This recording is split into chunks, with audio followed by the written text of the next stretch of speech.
What are the barriers to happiness? How do we heal? How do we maximize our potential? How do we remember who we are? How can we be of service to the world?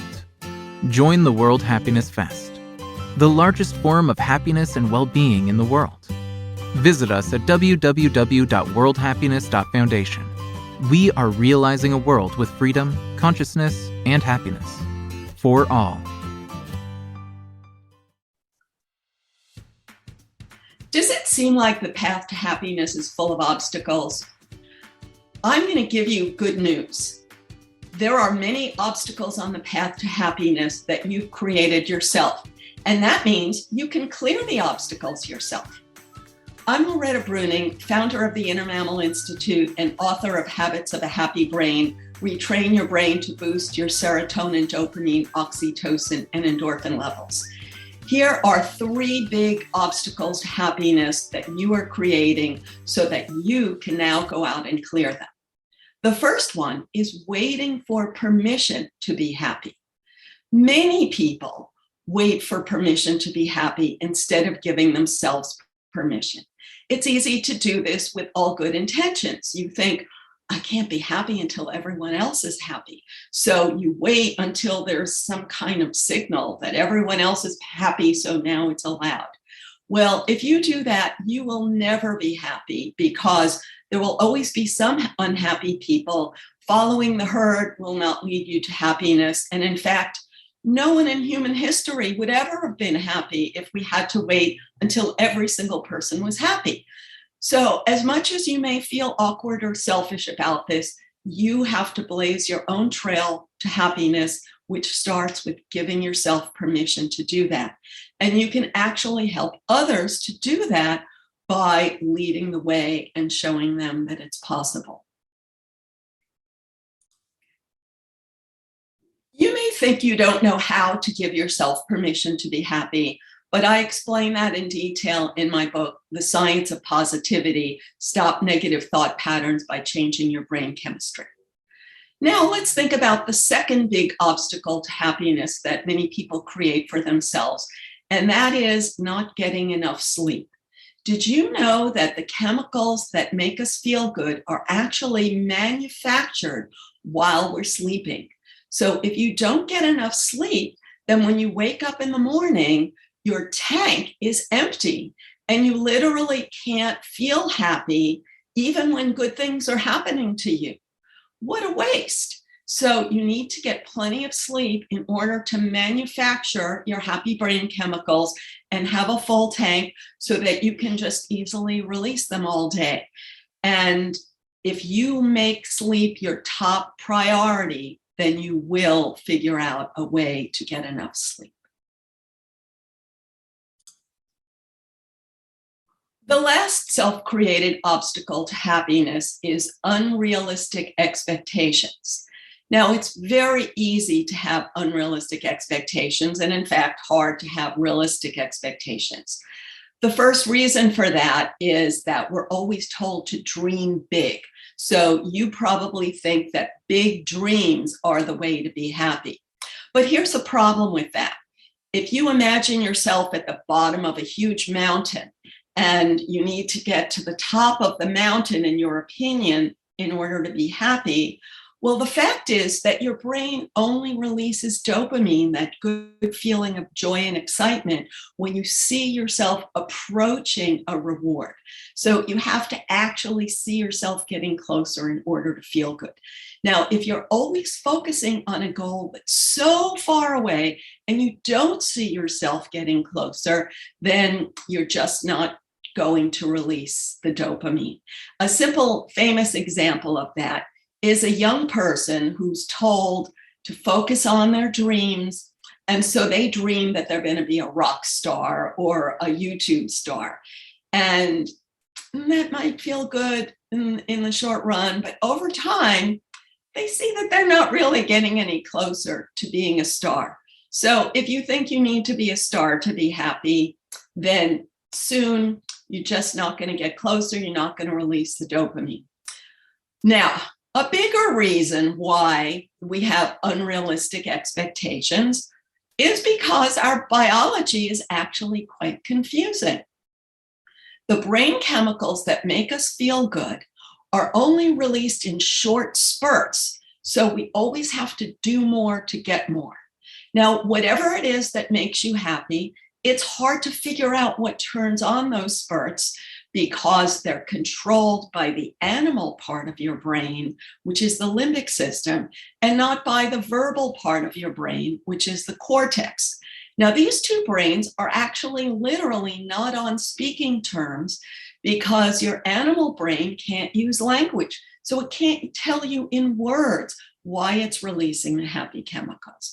And that's why we tend to rely on philosophers and poets to tell us what makes us happy, but they're only in the verbal brain. So we really need to understand the biology of animals to understand what actually triggers our happy chemicals. And even when we find that out, it's not really what you want to hear. What makes animals happy is taking a step toward meeting their survival needs. Now, this may seem confusing because many things that people do to be happy may seem not especially good for survival. And you may think, oh, that's not survival. But in fact, our brains are wired by past experience. So with this quirky brain, we all have quirky ways of turning on our happy chemicals because whatever made you happy in your youth is what turns on your happy chemicals today, because that built the pathways to the on switch of your dopamine, serotonin, oxytocin, and endorphin. This is a difficult brain to manage. And now we're trying to manage our nonverbal brain by using our verbal brain. It's all quite complicated with this equipment we've inherited. And I explain how to do that in all of my books. But again, it all starts with realistic expectations about happy chemicals. So what is a realistic expectation? That my happy chemicals did not evolve to be on all the time. They did not evolve to reward you with a good feeling when you're just sitting on the couch. They evolved to reward you with a good feeling when you take action to meet your survival needs. And again, it's kind of quirky because we define those survival needs with neural pathways built from past experience. But the bottom line is your happy chemicals are quickly metabolized. So whenever you feel good, the good feeling is soon gone. Your body just uses up that chemical, eliminates it, and you always have to do more to get more. You always have to take another step, more action to meet your survival needs in order to trigger more happy chemicals. Now, that's what creates that sort of treadmill feeling that people find frustrating. But when you know that that's absolutely natural and normal, and it's what kept our ancestors alive for all these millennia, then you can just sort of relax and accept that and focus on your next step toward meeting your survival needs. And know that you have power over your happy chemicals, because when you take that next step, you get a little bit of good feeling and soon it's gone. And then you take that next step. And now you feel not only that you have a little bit of good feeling, but you have power over it, and you build new neural pathways to feel good in new ways instead of just repeating what triggered your happy chemicals in the past. This is great news if you are open to it, instead of just expecting to be happy by sitting on the couch and reading poetry and philosophy. It may seem hard to accept, so let's think of a simple example. Let's say you're a gazelle and you smell a predator. You think a lion is near you, so you start to run. You focus on the path in front of you. If you stay focused on the path in front of you, you escape the lion, and soon you're back to enjoying the fresh grass.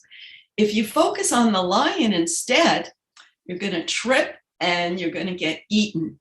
So we evolved to focus on the path in front of us and keep taking that next step rather than obsessing over potential threats.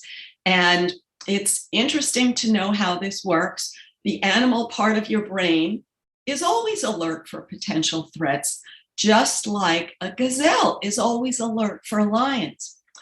But obsessing over potential threats is when the verbal cortex is so focused on looking for threats that it can actually sort of create threats when they're not there, which is to say, a human can imagine a lion when it's not there, even though a gazelle only worries about lions when it can smell one.